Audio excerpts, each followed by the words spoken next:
¿Pero por qué estuvo usted de acuerdo con todo lo que ellos exigieron?, preguntó el mujer serpiente con voz angustiada. Eso no está bien, mi señor. No era necesario.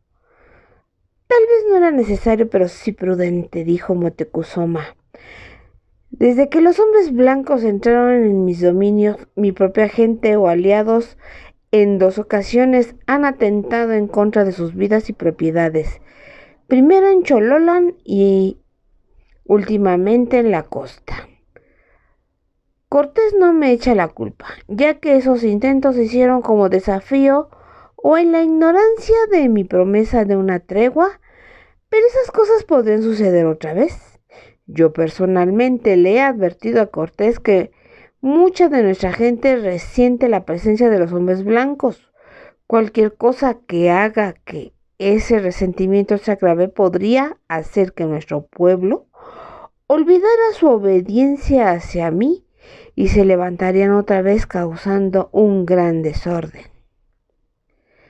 Si Cortés está preocupado por el resentimiento que le guarda nuestra gente, dijo un consejero anciano, con facilidad podría remediarlo. Que se vaya por donde vino. Motecuzoma contestó. Exactamente le dije eso, pero por supuesto es imposible. No tiene modo de hacerlo hasta que, como espera su rey don Carlos, le envíe más barcos. Mientras tanto, si él y yo residimos en el mismo palacio, eso demuestra 2 cosas. Que el desafío en que Cortés no me haga daño y que confío en que mi pueblo no lo provoque para que él, a su vez, no haga daño a nadie. Así esas gentes se verán menos inclinadas a causar más altercados. Y es por esas razones que Cortés me pidió que fuera su huésped aquí. Su prisionero, dijo Cuitláhuac casi despectivamente. No soy un prisionero, insistió Motecuzoma nuevamente. Todavía soy el Huitlatoani, el gobernante de esa nación y el principal aliado de la Triple Alianza. He concedido esta pequeña gracia para asegurar el mantenimiento de la paz entre nosotros y los hombres blancos hasta que estos se vayan. Yo dije, discúlpeme, venerado orador. Usted parece estar muy seguro de que se irán. ¿Cómo lo sabe usted? ¿Cuándo será eso? Me miró como deseando que no hubiera preguntado eso. Se irán cuando lleguen los barcos por ellos. Y sé que se irán porque les he prometido que se pueden llevar lo que vinieron a buscar. Hubo un pequeño silencio, luego alguien dijo, oro. Sí, mucho oro. Cuando los soldados blancos ayudaron en la mudanza de mi residencia, registraron mi palacio de arriba a abajo y descubrieron los cuartos de la tesorería, aunque había tomado la precaución de mandar tapiar las puertas, y fue interrumpido por exclamaciones de disgusto de la mayor parte de los hombres allí presentes, y Cuitláhuac le preguntó, ¿les darás el tesoro de la nación? Solo el oro, dijo Motecuzoma a la defensiva, y las joyas más valiosas. Es todo lo que les interesa. No les importan las plumas, los tintes, las piedras de jade y las raras semillas de flores y demás. Eso seguirá atesorado y esas riquezas sostendrán a la nación el tiempo suficiente para que nosotros podamos trabajar, pelear e incrementar nuestras demandas tributarias hasta recuperar todo nuestro tesoro. ¿Pero por qué dárselo?, gritó alguien. Sepan esto, continuó Motecuzoma. A los hombres blancos podrían exigir eso, además de la riqueza de cada noble como precio de su partida. Podrían hacer una guerra a causa de esto y llamar a sus aliados que están en tierra firme y pedirles ayuda para que se nos despoje de todo. Prefiero evitar tal situación ofreciéndole el oro y las joyas en un aparente gesto de generosidad. El mujer serpiente dijo entre dientes, aún como el alto tesorero de la nación, como aparente guardián del tesoro que mi señor está regalando, Debo reconocer que sería un precio pequeño que pagar con tal de expulsar a esos extranjeros. Pero le quisiera recordar a mi señor que en otras ocasiones, cuando se les ha dado oro, solo se les ha estimulado a querer más. No tengo más para darles y créanme de que los he convencido de que es la verdad. A excepción del oro que está circulando como moneda o que está guardado por ciudadanos individuales, ya no hay más oro en las tierras mexica. Nuestro tesoro en oro representa el acumulo de gavillas y gavillas de años. Es el oro hecho por todos los venerados oradores en el pasado. Se llevaría generaciones y más generaciones para poder resguardar y extraer de nuestras tierras una fracción más de él. También he hecho de esto un obsequio condicional. No lo tocarán hasta que se vayan de aquí y se lo deben llevar directamente a su rey don Carlos como un regalo personal de mí para él, el regalo de todo el tesoro que tenemos. Cortés está de acuerdo, yo también, como también lo estará el rey don Carlos. Cuando los hombres blancos se vayan, ya no regresarán más.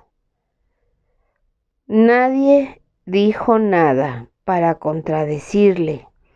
Una vez que nos hubo despedido y que habíamos pasado por la puerta del palacio hacia el muro de la serpiente, fue cuando comentamos mientras cruzábamos la plaza. Y alguien dijo: esto es intolerable. El Sem Anagua Huaytlatoani está siendo detenido como prisionero por esos salvajes sucios y apestosos. Alguien más dijo: no, Moctezuma tiene razón, él no es ningún prisionero. Los prisioneros somos el resto de nosotros, mientras él humildemente se entrega como rehén.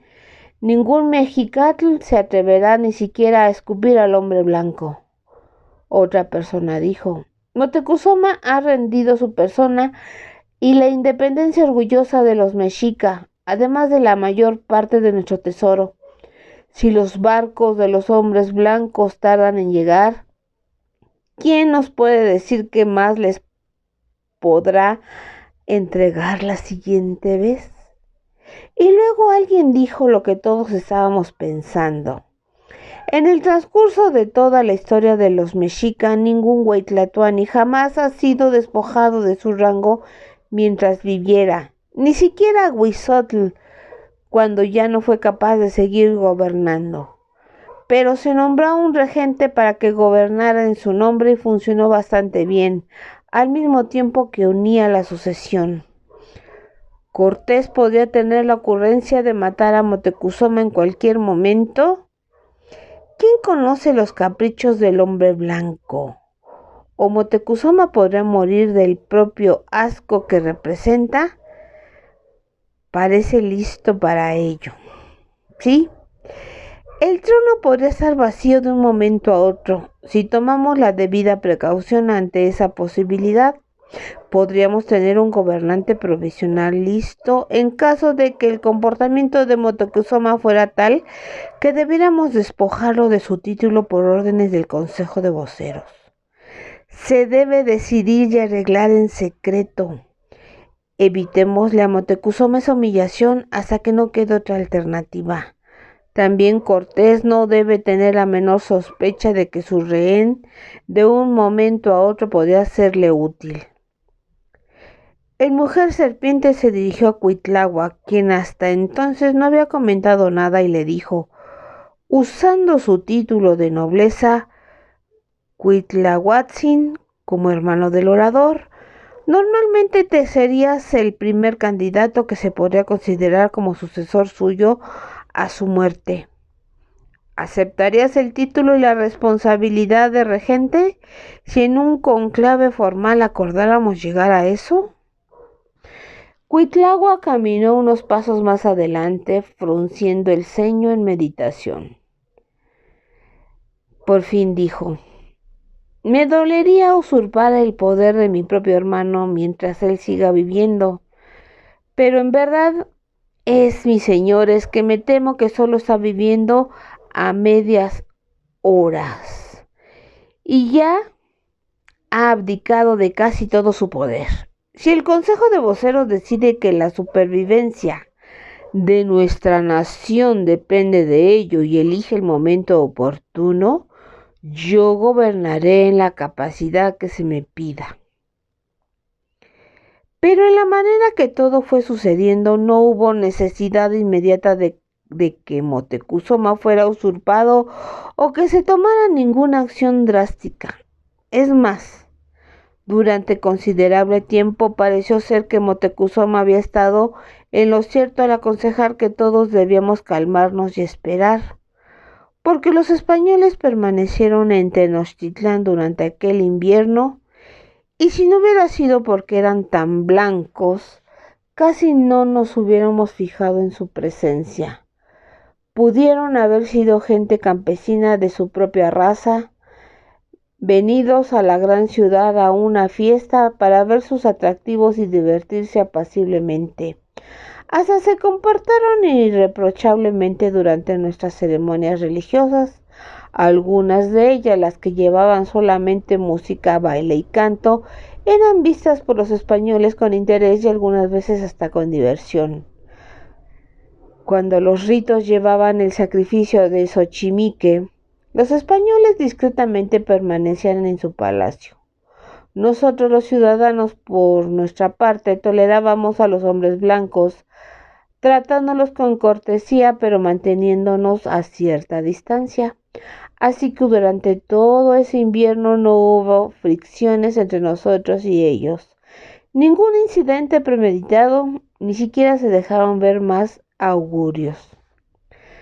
Moctezuma, sus cortesanos y consejeros parecieron adaptarse con facilidad a su cambio de domicilio, y el gobierno de los asuntos de la nación no pareció ser afectado por el cambio del centro de gobierno, como lo habían hecho siempre todos los demás Huaytlatoani. Se veía con frecuencia con su consejo de voceros, recibía emisarios de las lejanas provincias mexicas, de las otras naciones de la Triple Alianza y de naciones extranjeras, concedía audiencias a suplicantes individuales que llevaban peticiones así como demandantes con quejas. Uno de sus visitantes más frecuentes era su sobrino Cacama, sin duda nervioso y con razón acerca de lo inseguro que estaba en su trono en Texcoco. Pero tal vez Cortés también le estaba pidiendo a sus aliados y subordinados que tuvieran calma y esperaran. De todos modos, ninguno de ellos, ni el príncipe Floroscura, impaciente por apoderarse del trono de los Acolhua, hicieron algo drástico o indebido. Durante ese invierno, la vida de nuestro mundo pareció seguir, como lo había prometido Moctezuma, exactamente como siempre. Digo que parecía, porque en lo personal tuve menos que ver con los asuntos del Estado. Rara vez se solicitaba mi presencia en la corte, excepto cuando alguna cuestión se suscitaba sobre la cual Moctezuma deseaba la opinión de todos sus señores residentes en la ciudad. Mi ocupación menos señorial de servir como intérprete también fue siendo menos necesaria, y por último ya no fue necesaria, pues Moctezuma aparentemente había decidido que, si iba a confiar en el hombre Cortés, podría confiar también en la mujer Malitzin. Se les podía ver a los tres paseando mucho tiempo juntos. Eso era difícil de evitar, ya que todos compartían el mismo techo, a pesar de lo grande del palacio. Pero el hecho fue que Cortés y Moctezuma llegaron a disfrutar de su mutua compañía. Con frecuencia conversaban sobre la historia y el estado actual de los diferentes países y religiones y de sus diferentes modos de vivir. Como diversión menos solemne, Moctezuma le enseñó a Cortés cómo jugar el juego de los frijoles, llamado patoli. Por lo menos yo, aunque creo que era el único, tenía la esperanza de que el venerado orador estuviera jugando con apuestas grandes y que ganara, para que pudiera quedarse por lo menos con parte del tesoro que les había prometido a los hombres blancos. A su vez, Cortés enseñó a Moctezuma diferentes cosas, Mandó a la costa por una cantidad de marineros, los artesanos que ustedes llaman carpinteros de ribera, y trajeron consigo sus aperos de metal que iban a necesitar, y ellos pusieron a sus leñadores a que cortaran unos árboles completamente derechos y casi mágicamente convirtieron aquellos troncos en tablones, vigas, costillas y astas. Y en un tiempo sorprendentemente corto habían construido una réplica de medio tamaño de uno de sus barcos oceánicos y lo habían puesto a flote en el lago de Texcoco. El primer barco jamás visto en nuestras aguas que llevara esas alas que ellos llamaban velas, mientras los marineros se encargaban del problema tan complicado que era guiar esa embarcación. Cortés llevó a Moctezuma, algunas veces acompañado por miembros de su familia y de la corte, a pasear por los 5 lagos comunicados. No sentí pena en lo absoluto por haber dejado de asistir a la corte o de haber dejado la traducción de los hombres blancos. Con gusto reanudé mi vida de antes de indolente retiro, para pasar otra vez algún tiempo en la casa de los Pocheca, aunque no tanto como antes. Mi esposa no me lo pedía, pero yo sentía que debía estar en la casa más seguido en su compañía, porque parecía estar algo débil y tenía la tendencia a cansarse pronto. Luna, que espera, siempre había ocupado sus ratos de ocio en labores femeninas, como trabajo de bordado, pero me fijaba que ya tenía la costumbre de acercar el trabajo mucho más a sus ojos. También solía coger una olla de la cocina o alguna otra cosa para luego soltarla y romperla. Cuando le pregunté solicitamente, simplemente me contestó: «Me estoy haciendo vieja, Sa». «Sí, somos casi de la misma edad», le recordé. Ese comentario pareció ofenderla, como si de pronto me hubiera puesto a corretear y bailar para demostrarle mi comparativa vivacidad. Viu me dijo con una voz demasiado seca para ella: «Es una de las maldiciones de las mujeres. Cada año somos más viejas que los hombres». Y luego suavizó y sonrió haciendo una pequeña broma de ello.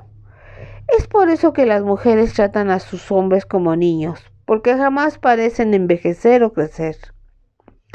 Así que ella ligeramente olvidó ese asunto, pero pasó bastante tiempo antes de que yo me diera cuenta de que de hecho estaba mostrando los primeros síntomas del mal que gradualmente la llevaría a su lecho de enferma que hasta ahora ha ocupado durante años. Viu jamás se quejó de algún malestar ni exigió ninguna atención de mi parte, pero de todos modos se la di, y aunque hablábamos muy poco podía ver que ella me lo agradecía. Cuando Turquesa, nuestra vieja sirvienta, murió, llevé a casa a 2 jóvenes mujeres, una para hacer el trabajo doméstico y otra para dedicarse totalmente a las necesidades y deseos de Viu. Como durante años me había acostumbrado a llamar a Turquesa cuando necesitaba dar alguna orden doméstica, me fue difícil quitarme ese hábito. Solía llamar a ambas mujeres turquesas sin discriminación y se acostumbraron a ello, y ahora no puedo recordar sus verdaderos nombres. Quizás inconscientemente había adoptado el descuido con que los hombres blancos pronunciaban los nombres propios y las expresiones correctas durante casi ese medio año que residieron los españoles en Tenochtitlán. Ninguno de ellos hizo el más mínimo esfuerzo por aprender la lengua náhuatl o siquiera los rudimentos de la pronunciación. La única persona de nuestra raza con quienes estaban más ligados era con la mujer que se hacía llamar Malitzin, pero hasta su consorte Cortés invariablemente pronunciaba mal ese nombre que ella había asumido llamándola Malinche. Con el tiempo también nuestra gente la llamó así, ya fuera por cortesía como lo hacían los españoles o en señal de desprecio, porque a Malitzin siempre le enfurecía que la llamaran Malinche. Era quitarle el sin de la nobleza, pero difícilmente podía quejarse de que le faltaran al respeto, que pareciera que criticara la manera de hablar tan usual de su amo. De todos modos, Cortés y los otros hombres eran imparciales, ya que también se equivocaban en el nombre de todos los demás, como el sonido suave de la sh no existe en su lenguaje español. A nosotros los mexica nos llamaron por mucho tiempo ya sea los mexica o los mexica, pero ustedes los españoles últimamente han preferido darnos nuestro nombre antiguo, ya que les es más fácil llamarnos los aztecas. Como Cortés y sus hombres encontraron difícil pronunciar el nombre Moctezuma, lo convirtieron en Moctezuma, y honestamente creo que no lo hacían con descortesía, ya que incluían en ese nombre la palabra montaña, y eso aún se podía tomar como implicación de grandeza e importancia. El hombre del dios de la guerra, Huitzilopochtli, también los venció, y como de todos modos odiaban a ese dios, le pusieron Huichilobos, incorporando a esa palabra el nombre que le dan a las bestias llamadas lobos. Bien, el invierno pasó y llegó la primavera, y con ella vinieron más hombres blancos. Moctezuma escuchó la noticia poco antes que Cortés y por pura casualidad, uno de sus ratones Quichimimi, aún situado en el territorio totonaca, habiéndose cansado y aburrido, había vagado una buena distancia más al sur de donde debía estar, por lo que este espía vio una flota de barcos anchos y con alas a solo una pequeña distancia de la tierra y moviéndose lentamente hacia el norte por la costa, deteniéndose en las bahías y bocas de ríos como si estuvieran buscando alguna traza de sus compañeros, dijo el Chiquimique, cuando llegó corriendo a Tenochtitlán, portando un papel de corteza de árbol sobre la cual había hecho un dibujo enumerando la flota. Los otros señores y yo y todo el consejo de voceros estábamos presentes en el salón del trono cuando Moctezuma mandó a un paje para que llamara a Cortés, quien todavía desconocía esa noticia. El venerado orador, aprovechando la oportunidad para pretender que sabía todo lo que sucedía en esas tierras, expuso las noticias por medio de mi traducción de esta manera. Capitán General, su rey don Carlos ha recibido su barco mensajero y su primer informe de esas tierras y nuestros primeros regalos que le mandó, y está muy complacido con usted. Cortés se mostró debidamente impresionado y sorprendido.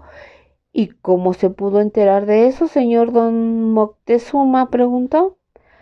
Aún fingiendo omnipotencia, Moctezuma dijo, porque su rey Carlos está mandando una flota 2 veces más grande que la suya, 20 barcos completos solo para llevarlo a usted y a sus hombres de regreso a su país. ¿En verdad?, dijo Cortés cortésmente sin demostrar escepticismo. ¿Y dónde están? Se acercan, dijo Moctezuma misteriosamente. Tal vez usted no está enterado de mis adivinos que ven en la lejanía y que pueden ver tanto hacia el futuro como más allá del horizonte. Ellos me hicieron ese dibujo mientras los barcos aún estaban a medio océano. Le entregó el papel a Cortés. Se lo enseñó ahora porque los barcos ya no tardarán en ponerse a la vista de su propia guarnición. Asombroso, dijo Cortés examinando el papel. Luego murmuró para sí. Sí, galeones, transportes, alimentos, sí. Ese maldito dibujo se acerca a lo correcto, frunció el ceño. ¿Pero 20 de ellos? Moctezuma dijo con suavidad. Aunque todos nos hemos sentido muy honrados por su visita y yo en lo personal he disfrutado de su compañía, me agrada el que sus hermanos hayan venido y que ya no esté usted aislado en esta tierra extraña. Agregó con algo de insistencia. Se han venido para llevarlo a casa, ¿no es cierto? Así parece, dijo Cortés, aunque con expresión ligeramente atontada. Mandaré a abrir las habitaciones del tesoro ahora mismo, dijo Moctezuma con voz más bien alegre ante la inminente pobreza de su nación. Pero en ese momento el mayordomo de palacio y algunos otros hombres entraron besando el suelo del salón del trono. Cuando dije que Moctezuma había recibido la noticia de los barcos poco antes que Cortés, hablaba literalmente, ya que los recién llegados eran dos mensajeros veloces enviados por el señor Patzinca y habían sido llevados rápidamente de tierra firme por los campeones Totonaca, a quienes se habían dirigido primero. Cortés miró incómodo alrededor del cuarto. Era obvio que le hubiera gustado llevarse a los hombres a interrogarlos en privado, pero me preguntó si pudiera transmitirles a todos los presentes lo que los mensajeros tenían que decir. El que habló primero llevaba un mensaje dictado por Patzinca. 20 de los barcos con alas, los más grandes vistos hasta ahora, han llegado a la bahía de la pequeña Villarrica de la Veracruz. De esos barcos han desembarcado 1,300 soldados blancos armados y con sus armaduras. 80 llevan arcabuces y 120 traen ballestas, además de sus espadas y lanzas. También hay 96 caballos y 20 cañones. Moctezuma miró suspicaz a Cortés y dijo: parece que es una fuerza guerrera, mi amigo, solo para conducirlo a casa. Así parece, dijo Cortés, mostrándose menos complacido al escuchar la noticia. Se dirigió a mí. ¿No tienen otra cosa más que informarnos? Entonces el otro mensajero habló y resultó ser uno de esos buenos recordadores de palabras bastante tedioso. Repitió palabra por palabra lo que había dicho Patzinca desde su primer encuentro con los hombres blancos, pero fue una algarabía como la de un mono, pues mezclaba el totonaca y el español de una manera incomprensible, debido a que no tenían un intérprete para poder descifrar las pláticas. Encogí los hombros y dije: Capitán general, no entiendo nada más que la repetición continua de dos nombres, el suyo y otro que suena como Narváez. ¿Narváez aquí?, dijo abruptamente Cortés, y agregó una exclamación bastante grosera. Moctezuma empezó nuevamente: mandaré traer las joyas y el oro del tesoro en cuanto a su grupo de cargadores. Discúlpeme, dijo Cortés, recobrándose de su evidente sorpresa. Os sugiero que mantengáis el tesoro escondido y seguro hasta que pueda verificar las intenciones de esos recién llegados. Moctezuma contestó, pero con seguridad con sus compatriotas. Son sus compatriotas, sí, don Moctezuma, pero vos habéis dicho como vuestros propios paisanos algunas veces se convierten en bandidos. Así también nosotros los españoles debemos ser cautelosos con algunos de nuestros compañeros marineros. Vos me habéis comisionado para llevarle al rey don Carlos el regalo más rico que haya enviado algún monarca extranjero. No quisiera correr el riesgo de perderlo a manos de los bandidos del mar que nosotros llamamos piratas. Con vuestro permiso, iré inmediatamente a la costa e investigaré a esos hombres. Por supuesto, dijo el venerado orador, quien no hubiera podido caber de alegría si esos dos grupos de hombres blancos decidieran atacarse y acabar el uno con el otro.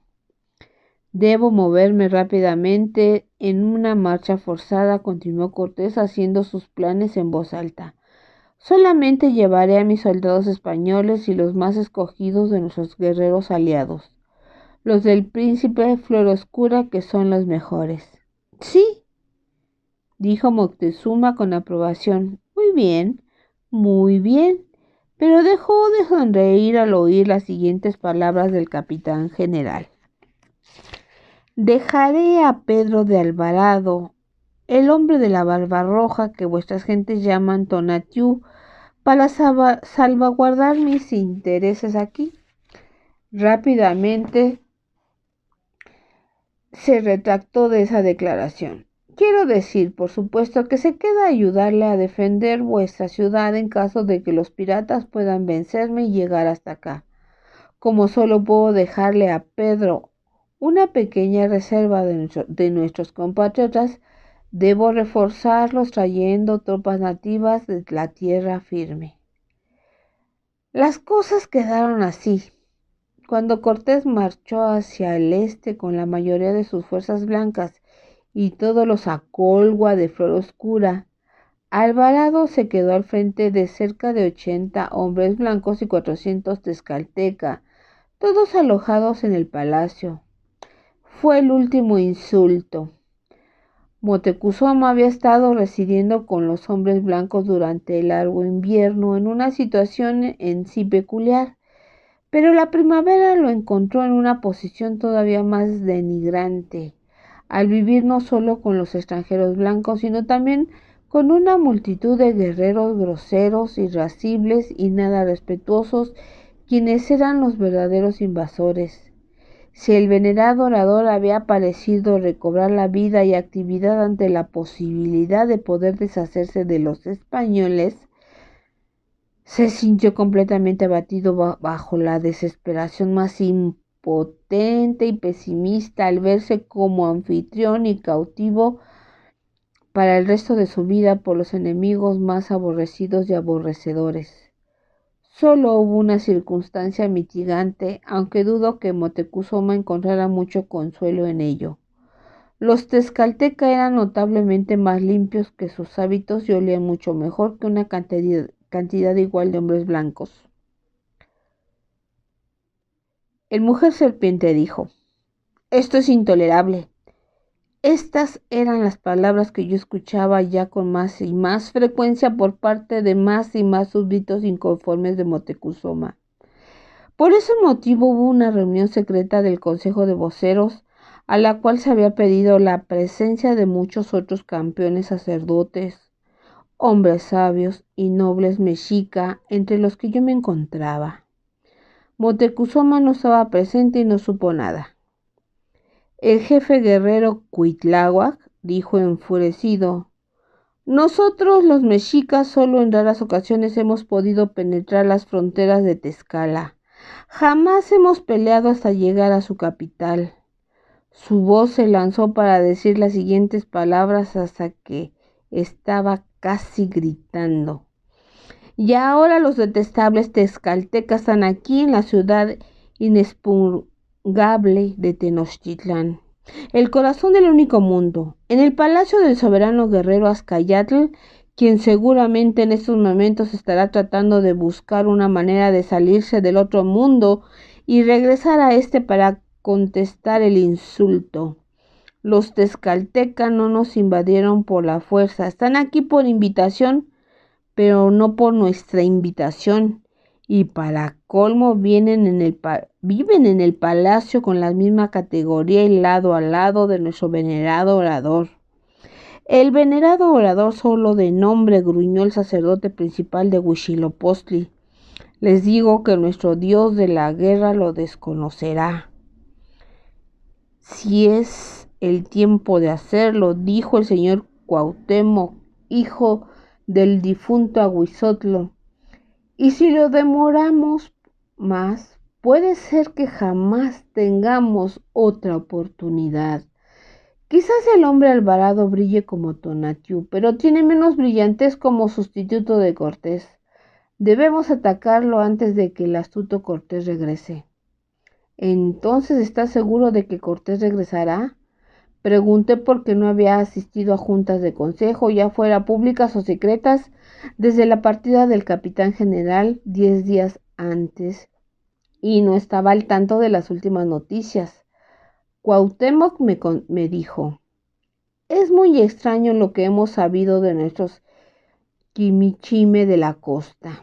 Cortés no recibió a sus hermanos recién llegados de un modo fraternal. Los tomó por sorpresa atacándolos por la noche. Aunque sus fuerzas eran mucho más pequeñas, yo creo que numéricamente eran menos. Creo que 3-1. Sus hombres prevalecieron sobre los otros. Lo curioso es que hubo pocos heridos de ambos lados, porque Cortés había ordenado que no se hicieran más matanzas que las necesarias y que a los recién llegados solo se les capturara y desarmara como si estuvieran peleando en una guerra florida. Y desde entonces Cortés y el jefe blanco de la expedición nueva se han encontrado en muchas discusiones y negociaciones. No nos podemos explicar el porqué de todos estos hechos, pero podemos suponer que Cortés está arreglando la rendición de esa fuerza a su mando y que regresará aquí al frente de todos esos nuevos hombres y armas. Pueden entender, señores escribanos, por qué todos nos encontrábamos en constante zozobra por la sucesión de acontecimientos en aquellos días. Habíamos supuesto que los recién llegados venían de parte del rey don Carlos, a petición del mismo Cortés, y su ataque sin provocación era un misterio que no nos podíamos explicar. No fue sino hasta mucho tiempo después que pude reunir los suficientes fragmentos de informaciones y unirlos para poder llegar a darme cuenta hasta dónde llegaba el carácter fraudulento e impostor de Cortés, tanto con mi gente como con sus compatriotas. Desde el momento de su llegada a estas tierras, Cortés se había hecho pasar por un emisario de su rey don Carlos, y ahora sé que no fue así. Su rey don Carlos jamás envió a Cortés como expedicionario aquí ni por el engrandecimiento de su majestad, ni por el de España, ni por la propagación de la fe cristiana, ni por ninguna otra razón. Cuando Hernán Cortés pisó por primera vez el único mundo, su rey don Carlos jamás había oído hablar de su Hernán Cortés. Hasta la fecha, hasta su ilustrísima excelencia el obispo se expresa de ese farsante de Cortés, despectivamente de sus bajos orígenes, de su rango advenedizo, de sus ambiciones presuntuosas. Por medio de comentarios del obispo Zumárraga y otros, ahora comprendo que Cortés fue enviado aquí originalmente no por su rey o por su iglesia, sino por una autoridad mucho más pequeña, el gobernador de aquella colonia en la isla llamada Cuba. Y Cortés fue enviado por instrucciones de no hacer nada más venturoso que explorar nuestras costas, trazar mapas de ellas y quizás un poco de comercio provechoso cambiando sus cuentas de vidrio y otras curiosidades. Pero hasta yo pude comprender que Cortés vio una gran oportunidad después de vencer con tanta facilidad a los guerreros de Tabasco en Cupilco y especialmente después de que la gente totonaca débilmente se sometió a él sin pelear en lo absoluto. Debió de haber sido entonces cuando Cortés se propuso ser el conquistador en jefe, el conquistador de todo el único mundo. He escuchado que algunos de sus oficiales menores, temerosos de la ira de su gobernador, se opusieron a sus planes de grandeza y fue por esa razón que ordenó a sus seguidores más leales quemar los barcos. Aislados en estas costas, hasta los más recalcitrantes no tuvieron otra opción más que someterse al plan de Cortés. Según he llegado a escuchar la historia, solo hubo un incidente que brevemente amenazó con impedir el éxito de Cortés. Envió el único barco que le quedaba y Alonso, su oficial, aquel hombre quien había sido el primer dueño de Malitzin, para entregar el primer cargamento de tesoros sacados de nuestras tierras. Se suponía que Alonso debía pasar sigilosamente por Cuba y atravesar el océano directamente hacia España, y allí deslumbrar al rey don Carlos con los ricos regalos para que éste diera su real bendición al proyecto de Cortés, junto con la concesión de un rango alto para hacer legítimo su saqueo durante la conquista. Pero de alguna forma, no sé cómo, el gobernador supo que este barco había pasado en secreto por la isla y adivinó que Cortés estaba haciendo algo en contra de sus órdenes. Así que el gobernador reunió los 20 barcos y una multitud de hombres, mandando a Narváez como comandante de esa flota a perseguir y atrapar al prófugo Cortés, despojándolo de toda autoridad para que hiciera la paz con cualquier gente que hubiera ofendido o de quien hubiera abusado, y traerlo encadenado nuevamente a Cuba.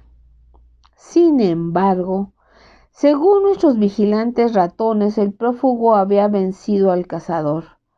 Así, mientras Alonso supuestamente estaba mostrando dorados regalos y perspectivas no menos doradas ante su rey don Carlos en España, Cortés estaba haciendo lo mismo en Veracruz, mostrándole a Narváez muestras de las riquezas de esas tierras, convenciéndolo de que estaban casi ganadas y que debía unirse a él y concluir la conquista, asegurándole de que no había ninguna razón para temer la ira de un simple gobernador de colonias, pues pronto mandarían no a su insignificante superior inmediato, sino al todopoderoso rey don Carlos, toda una colonia nueva y más grande en tamaño y riqueza que la madre España y todas sus demás colonias juntas. Aunque nosotros los guías y los ancianos de los mexicas hubiéramos sabido todas esas cosas ese día que nos reunimos en secreto, no creo que hubiéramos podido hacer más de lo que hicimos. Y eso fue porque por voto formal se declaró que Moctezuma Xocoyotzin quedaba temporalmente incapacitado y se nombraba a su hermano Cuitláhuatzin como regente para gobernar en su lugar y aprobar su primera decisión en ese oficio, que rápidamente elimináramos todos los extranjeros que infestaban Tenochtitlán. Dentro de 2 días, dijo Cuitláhuac, será la ceremonia en honor a la hermana del dios de la lluvia, Iztaccíhuatl. Como ella solamente es la diosa de la sal, normalmente sería una ceremonia menor con la presencia de solo unos cuantos sacerdotes, pero el hombre blanco no puede saber eso. Tampoco los tezcaltecas, quienes jamás han asistido a ninguna de las observaciones religiosas en esta ciudad, echó una risita maliciosa. Por esa razón podemos alegrarnos de que Cortés eligiera dejar nuestros antiguos enemigos aquí y no los a Colhua, que sí conocen bien nuestros festivales, porque ahora iré al palacio y, pidiéndole a mi hermano no demostrar ningún asombro, le diré al oficial Tonatiuh Alvarado una gran mentira. Haré hincapié de la importancia de nuestra ceremonia a Iztaccíhuatl y pediré su permiso de que se le permita a toda nuestra gente reunirse en la gran plaza durante ese día y noche para hacer adoración y regocijo. Sí, dijo el mujer serpiente, y mientras tanto los demás de ustedes avisarán a todos los campeones y guerreros disponibles y hasta el último, Yoaquixqui, que pudiera portar armas. Cuando los extranjeros vean esa multitud portando inofensivamente armas en lo que parece ser solamente una danza ritual acompañada de música y canto, solo observarán con la misma diversión tolerante de siempre, pero a una señal. Espera, dijo Cuauhtémoc, mi primo Moctezuma no divulgará el fraude, ya que adivinará la buena razón por la que lo hacemos, pero nos estamos olvidando de esta maldita mujer Malitzin. Cortés la dejó como intérprete del oficial Tonatiuh durante su ausencia, y ella ha hecho por saber mucho sobre nuestras costumbres. Cuando vea la plaza llena de gente, además de sacerdotes, sabrá que no es el homenaje acostumbrado para la diosa de la sal. Con toda seguridad dará la alarma a sus amos blancos. Déjenme a la mujer, dije yo. Era la oportunidad que había estado esperando, ya que eso llenaría mi satisfacción personal. Siento que soy demasiado viejo como para pelear en la plaza, pero sí puedo deshacerme de nuestro enemigo más peligroso. Procedan con sus planes, señor regente. Malitzin no verá la ceremonia, ni sospechará nada, ni dirá nada. Estará muerta.